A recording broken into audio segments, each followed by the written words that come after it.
Telugu cinema చరిత్రలో మహా చిత్రంగా నిలిచిన బాహుబలి మళ్లీ ప్రేక్షకుల ముందుకు రానుంది. దాని విడుదలకు 10 ఏళ్లు పూర్తయిన సందర్భంగా దర్శకుడు ఎస్. రాజమౌళి ఈ శుభవార్తను అందించారు. తెలుగు సినిమా చరిత్రను మార్చిన మహా చిత్రం బాహుబలి మళ్లీ ప్రేక్షకుల ముందుకు రానుంది. ఈ చిత్రం విడుదలై నేటికి 10 ఏళ్లు పూర్తవుతున్న సందర్భంగా దాన్ని మళ్లీ విడుదల చేయనున్నట్లు సినిమా దర్శకుడు ఎస్.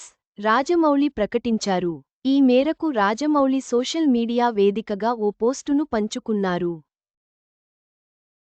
10 ఏళ్లు గడిచినా బాహుబలి మాయ మాత్రం మిగిలే ఉంది. ఈ గ్రాండ్ విజువల్ ఎక్స్పీరియన్స్ను మళ్లీ థియేటర్లో ఆస్వాదించేందుకు సమయం వచ్చింది అని ఆయన పేర్కొన్నారు. రాజమౌళి బాహుబలిని అక్టోబర్ 31న తిరిగి విడుదల చేయనున్నట్లు ప్రకటించారు. ప్యాన్ ఇండియా స్థాయిలో సంచలనం రేపిన ఈ చిత్రాన్ని మళ్లీ థియేటర్లలో చూడగలగడం అభిమానులకు మరోసారి సందడిని తీసుకురానుంది.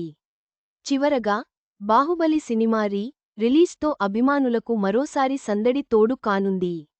అక్టోబర్ 31న థియేటర్లలో ఈ మహా చిత్రాన్ని ఆస్వాదించండి.